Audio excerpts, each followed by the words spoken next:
On the evening of 10th November 2010, the city of Colombo experienced an unprecedented rainfall.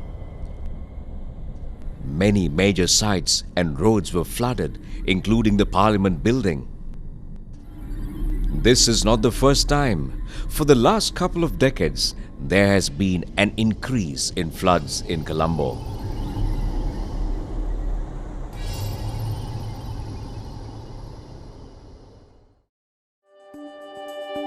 An increasing trend in annual maximum temperature can be seen at all stations except Nuwara and Ratnapura during the last 40-year period.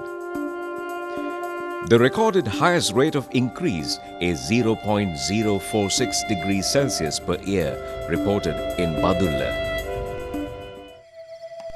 The annual aerial rainfall of the whole country had a decreasing trend of 9.46 millimeters per year from 1961 to the year 2000. The number of rainy days has been decreased, prolonging the dry spells and also intensifying the downpours. Over time, the pattern of the spreading of the monsoon has changed. Almost in every rainy season, Sri Lanka experiences a number of landslides. In 1989, there were 40 landslides. In 2003, it was 66. And in 2008, it rose to 72. Ratnapura, Badulla, Nuwara and Kegol are the most affected areas. The landslides occur due to various reasons. Among them, climatologic shifts and changes in rainfall and temperature are prominent.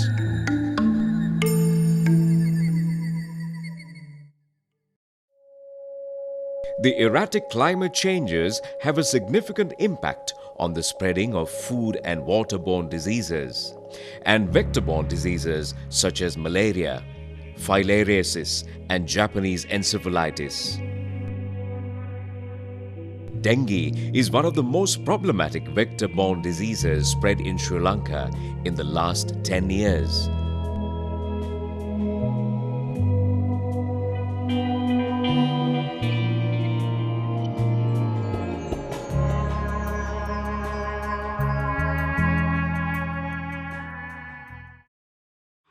What causes all these quandaries?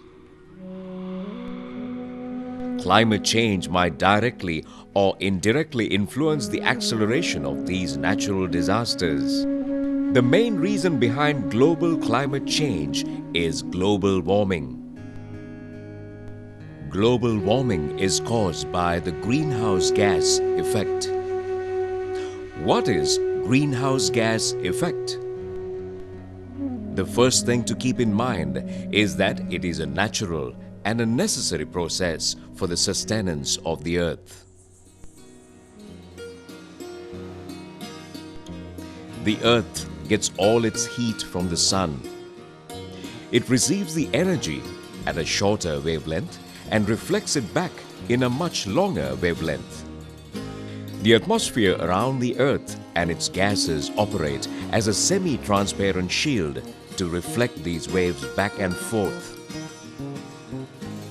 thus maintaining the precise level of heat and temperature for the sustenance of the complex life system on Earth.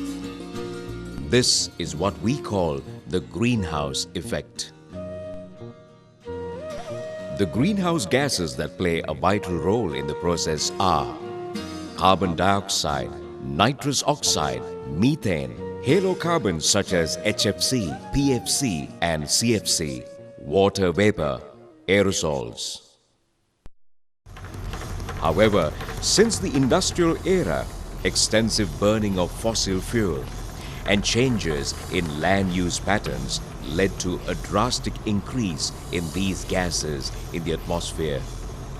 As they swell up in their concentration and density, the shield gets much more rigid, keeping more and more heat waves in. This causes atmospheric temperature to go up. The global surface temperature has risen by almost 0.74 degrees Celsius from 1906 to 2005.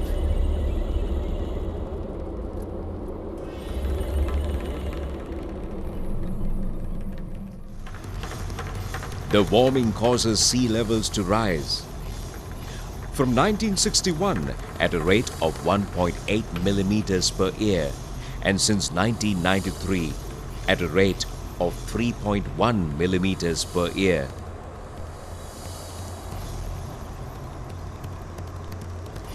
It also melts the ice on Earth.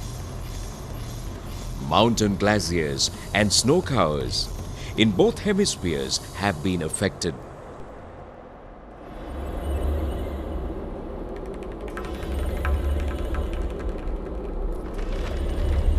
Global warming has greatly affected the polar ice sheets. Since 1978, every year, the Arctic sea ice layer has shrunk by 2.7% per decade. In the past 50 years, cold days, cold nights, and frosts have become less frequent. Most land areas experience scores of hot days and hot nights. Many important ecological and man-made systems around the globe have been thrown out of balance due to the increases in temperature and the climatic changes. Though in comparison, Sri Lanka emits lesser amount of greenhouse gases, we are highly vulnerable to the ills of climate change. Sri Lankans can boost themselves for the range of flora and fauna and different ecosystems that exist within this small island. In fact, Sri Lanka is ranked among the top 8 hotspots for biodiversity in the world for the sheer range of natural habitats, the life and the genetic diversity that exists within it, and the intensity of the threat faced by those habitats.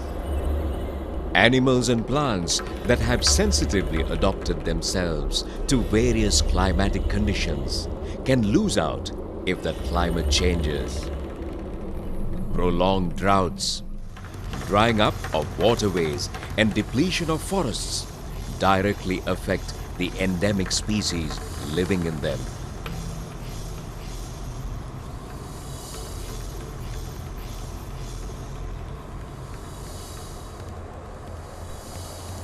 "32% of the population of Sri Lanka live along its coastal line. 65% of the urbanized lands, major road and rail networks, and 80% of tourist sector infrastructure are located in that zone. Rising sea levels put the areas at the very edge of the coast into immediate inundation.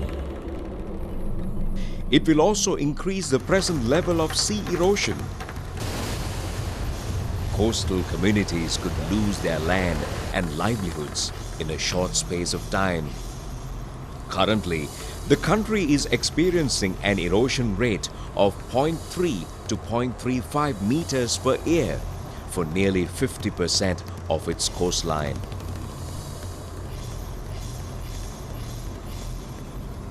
Agriculture is the most important industry in Sri Lanka and also one of the most vulnerable sectors, as the agricultural production is inextricably linked with natural resources and the environment. About 1/3 of the total land in Sri Lanka is allocated for agriculture. The primary sector is paddy cultivation, followed by tea, coconut, rubber, and other minor crops.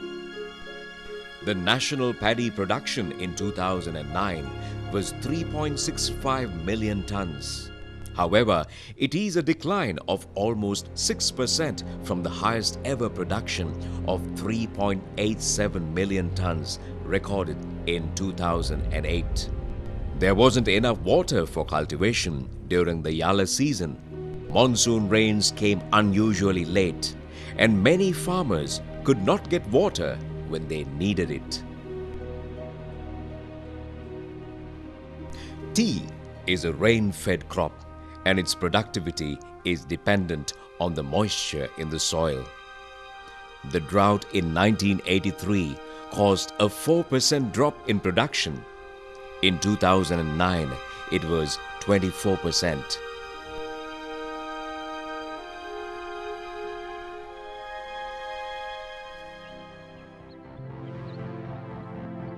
Droughts. It is a regular event in certain parts of the country. Island-wide droughts occurred in 2001 and 2004. People left vulnerable while thousands of hectares of paddy land destroyed. In 2004, 2 million people were affected. In 2001, it was 5 million.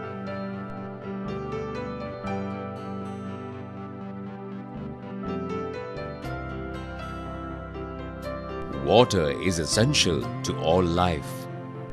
Climate change directly affects water resources.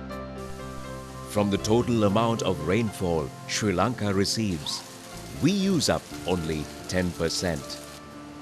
Surface water like rivers, the major source for hydropower plants, irrigation systems, and for drinking water are highly vulnerable to variations in rainfall.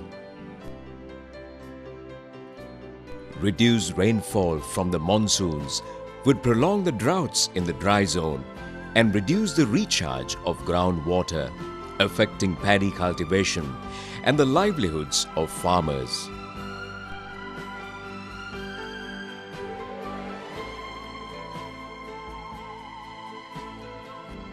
Sri Lanka has already taken various steps to cope with and to minimize the effects of climate change.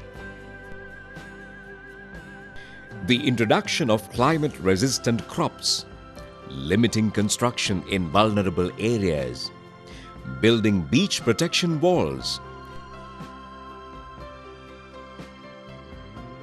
resettlement of people in safe locations, and conducting island-wide awareness campaigns are some of the steps being taken. But the responsibility also lies on the shoulders of each and every one of us. We know that climate change is caused by greenhouse gases. And we know that greenhouse gases are emitted through human activities such as fossil fuel burning. Why not we do something from our side to reduce this emission? Save electricity. Turn off unnecessary lights. It means less carbon dioxide emitted into atmosphere. Unplug unused electronic items. Use energy-saving bulbs. Use less paper at work and at home. The pulp and paper industry is the third largest emitter of greenhouse gases. Plant more trees. Do you know a mature tree can absorb around 48 pounds of carbon dioxide in an year and provide an year's supply of oxygen enough for 2 people? Landfills in your garden produce methane. Use the methods of composting and you would also get a valuable organic fertilizer. Recycle. From plastic bags, cardboard and newsprint to batteries and electronics. Almost all paper, glass, metal and plastic products can be recycled. The material you discard comes back to you as new products. Recycling is the future.